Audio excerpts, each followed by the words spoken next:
Нам было ў той час па 10 гадоў, адным трохі болей, другім трохі меней, і мы былі дзеці вайны. Але мы тады амаль усё ведалі, і мне часам здаецца, што ведалі куды больш, чым нават цяпер, калі нам па 30 ужо. Нарадзіўся Іван Чыгрынаў 21 снежня 1934 года у вёсцы Вялікі Бор Касцюковіцкага раёна Магілёўскай вобласці. У дзяцей вайны, нават незалежна ад таго, вярнуліся іх бацькі з фронту, з партызанаў, ці яны раслі бязбацькавічамі, асаблівыя адносіны да маці. Бо ў гады фашысцкай навалы абаронцам, карміцелем была якраз жанчына. Для многіх маці заставалася адзіным апірышчам і ў пасляваенны час. Пэўна ж, апошняя вайна нарадзіла сённяшняе звыклае паняцце – матчына хата. 8 дзяцей расціла маці, Хадоска Ігнатаўна. З гаркотай Іван Чыгрынаў прызнаваўся: «Бацьку мы з вайны не дачакаліся». Ён сустрэў на вайне іншую жанчыну і пакінуў сваю сям'ю. Гэтая сямейная драма, здрада роднага чалавека, знайшла адлюстраванне ў ранніх творах, апавяданне без канца і на пыльнай дарозе. Ваеннае ліхалецце запомнілася Чыгрынаву хлапчуку надоўга. Многія творы Івана Гаўрылавіча нарадзіліся з асабіста перажытага, пабачанага, адчутага. Так, у апавяданнях «Бульба» за 100 кіламетраў на абед знайшлі мастацкае ўвасабленне ўражанні ваеннага дзяцінства. Іван Чыгрынаў скончыў велікаборскую семігодку, потым сярэднюю школу ў Саматэвічах, у 1952 годзе паступіў у БДУ на філфак, аддзяленне журналістыкі. Пасля заканчэння займаўся рэдактарскай працай у выдавецтве Рэспубліканскай акадэміі навук і ў часопісе «Полымя».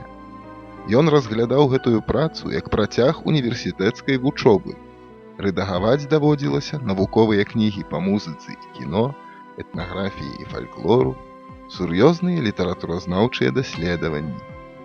Набыты такім чынам вопыт спатрэбіўся і ў пісьменніцкай справе. Больш за 10 гадоў Іван Чыгрынаў працаваў у кіраўніцтве Саюза пісьменнікаў Беларусі. Спачатку на пасадзе намесніка старшыні, а потым сакратара праўлення.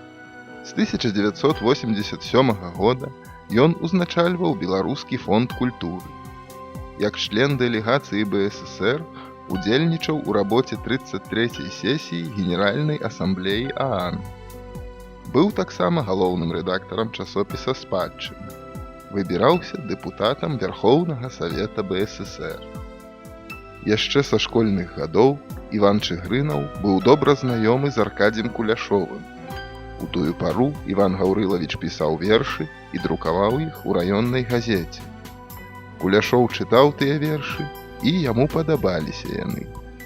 Іван Чыгрынаў з прыемнасцю ўспамінаў, што Аркадзь Куляшоў з вялікай прыхільнасцю паставіўся і да ягоных раманаў, пачынаючы з самага першага «Плач перапёлкі». Чыгрынаў дзяліўся сваімі ўспамінамі. Куляшоў высока ацаніў гэты раман. З той пары ўжо не пакідаў мяне без сваёй увагі. Мог і ноччу пазваніць, расказаць аб сваім уражанні ад маіх рэчаў, запрашаў у госці. Усяго Іван Чыгрынаў стварыў 5 раманаў.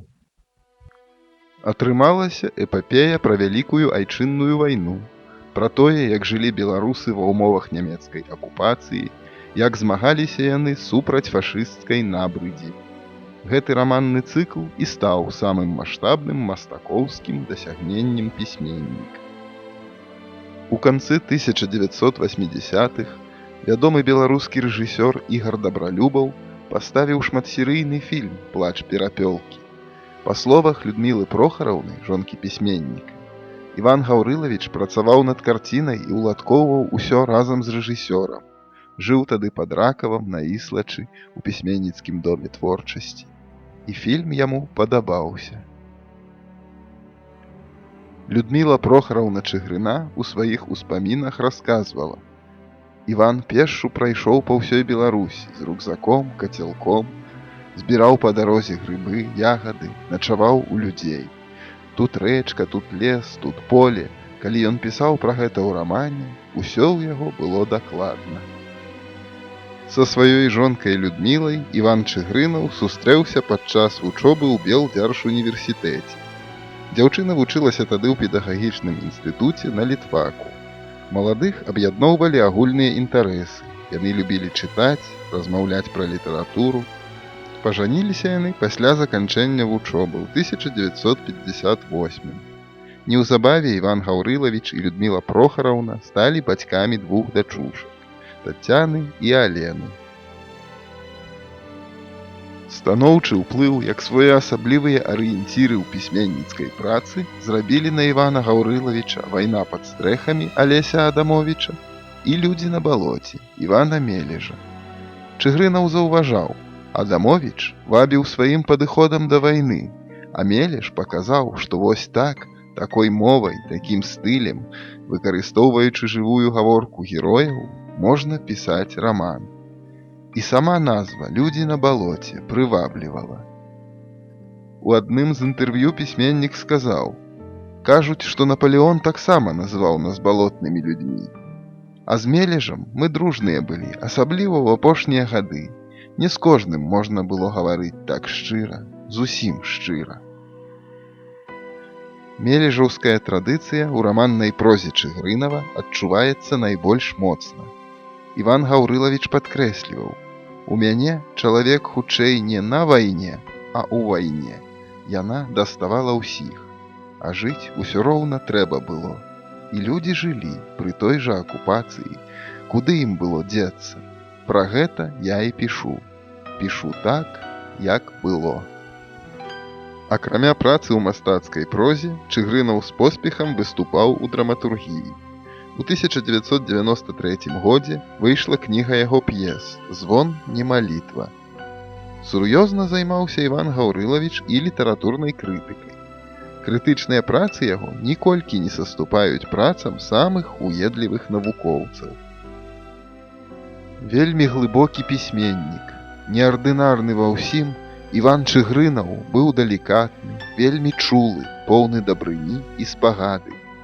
Усё, за што браўся Чыгрынаў, ён рабіў з поўнай аддачай і вялікай зацікаўленасцю лёсам чалавека і краіны. І ў літаратуры народны пісьменнік Беларусі Іван Чыгрынаў застаўся патрыётам роднага краю, усёй беларускай зямлі, улюбёным у яе сучаснасць і мінулае.